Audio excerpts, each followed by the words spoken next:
Good morning, everyone. I'm Jill Nicolini. Well, there could be more trouble for Kevin Clash, the puppeteer behind Sesame Street's Elmo. According to the Daily Mail, Jeff Herman, the lawyer for the second person to accuse Clash of abuse, claims he has been contacted by 2 more possible victims.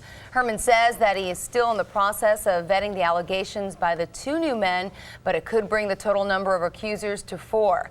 Clash has admitted to a relationship with the first accuser, but insists the relationship was with 2 consenting adults. He resigned earlier this week amid the allegations.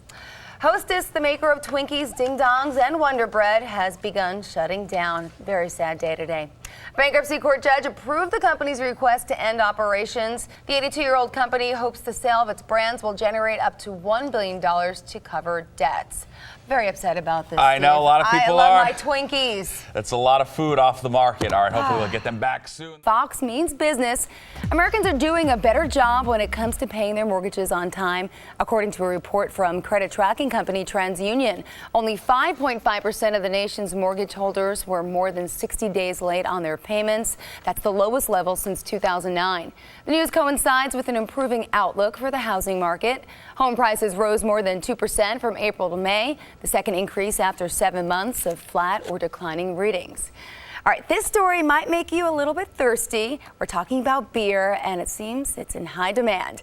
Nearly 51 billion gallons of beer were produced last year worldwide. A new high, and demand, of course, is growing. China is the world's largest beer producer, accounting for about 25%. It's the 10th year in a row it's taken that title. The United States is second, making, well, more than 11% of the world's beer. I really thought that Ireland hit it with the Guinness Factory, one of my favorites, but guess not. All right, you can get your breakfast on a little earlier at McDonald's now. The fast food chain is offering items from its breakfast menu starting at midnight at some locations in Boston, Denver, and Ohio. Some restaurants are offering the full breakfast menu, while others are offering only select items. I hope hash browns are on that menu. And the Powerball was 12. I didn't win. Ryan Asselti probably didn't win, or else you wouldn't be sitting next to me. The next drawing is on Saturday, and again, now it's time to look at some sports headlines. Fox 5's Ryan Asselti is joining us. Did you play Powerball? I didn't, but you're right. You know what? I might have come in just so I could, pound my chest a little bit and tell everyone I won. But you're not a secret millionaire right now or anything. I am certainly not. Never. I just think it's How ridiculous. dare you? Do we really need motion sensors in our sneakers to tell us how far we've walked, how far we've run, how high we you can jump, man. Getting a seat at the president's inauguration isn't easy, but more than 200 people from New York have won tickets. Senator Charles Schumer announced the winners of his statewide lottery for admission. Each of the winners will get a pair of tickets to the president's swearing-in ceremony on January 21st. Good morning, I'm Jill Nicolini. What we really know about the death of Osama bin Laden, the information is changing. We'll bring you up to date.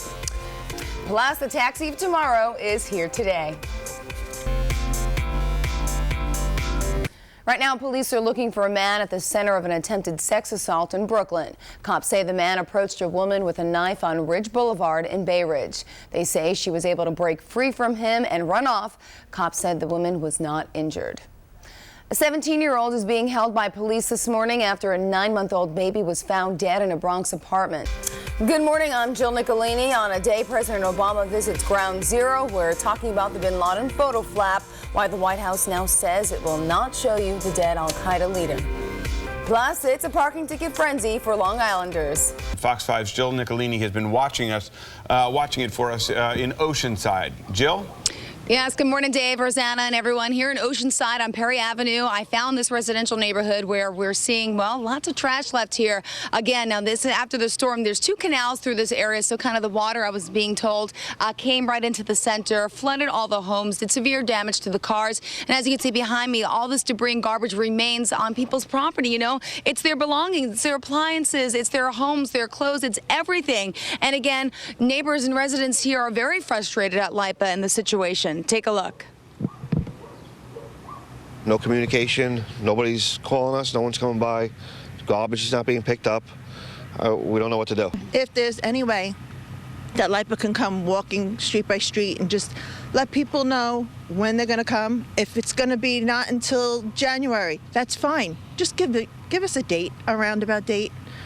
And if you can come by and have us sign some kind of legal document that my house is safe, please turn us back on. We're here with Donna and Michael, just came out of their house because they saw us, and they're telling us about this devastation. I know your whole house was flooded. You lost everything. This is your front lawn. Now, how has it been with sanitation, cleaning up this mess? They kind of not keeping up with anything right now, and they started cleaning and they left our house. They went to one end and then to the other end and never picked our stuff that's here. All right, and have you heard from LIPA at all about getting your power on? Nothing. Nothing from LIPA, nothing from FEMA inspectors.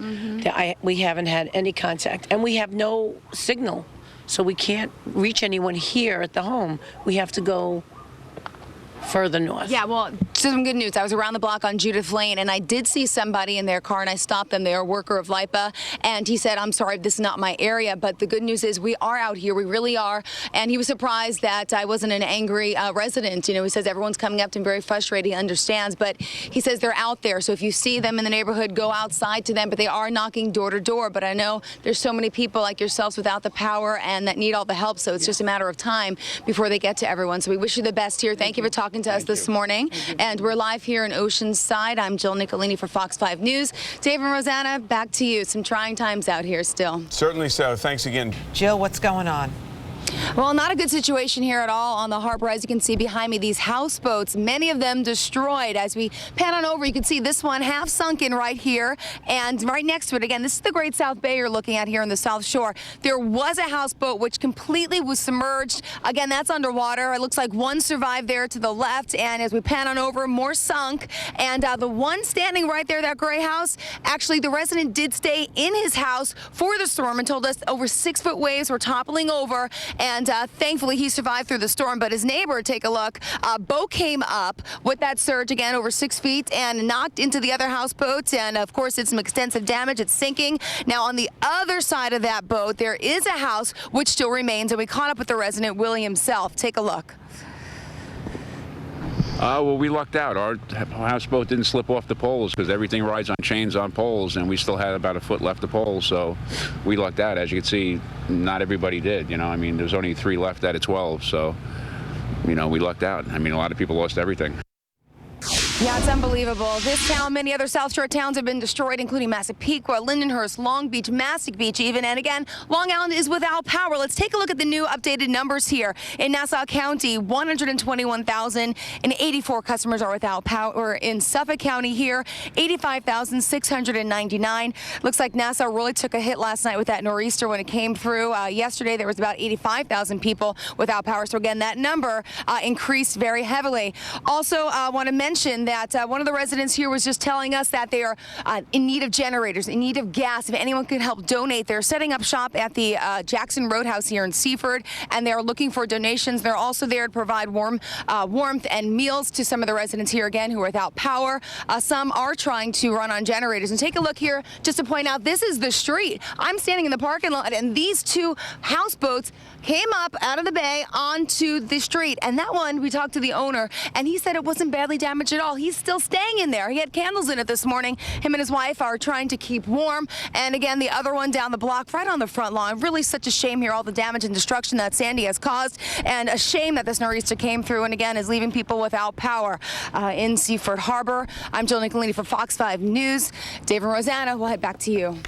Over 3,000 Thanksgiving dinners and over 900 turkeys are being served to hard-hit areas in New York City. Today, Governor Cuomo came to Breezy Point to help out the community. There's no doubt that we've gone through a lot. There's no doubt that we have a long road to come back. This is the town that America saw burning on the night Hurricane Sandy came ashore. The blaze left over 100 homes burned to the ground. Not a single building remained unscathed after the storm surge rolled in. A story of tragedy and sadness and disruption and pain.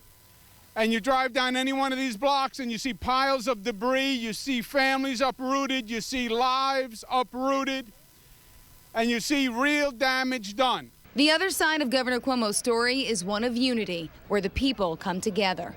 They went out to do their job, to do their public duty, to do their public service, and to go help other people. Along with local officials, the National Guard and actor Steve Buscemi came to the Rockaway Point Fire Department to help serve first responders, volunteers, and those in need.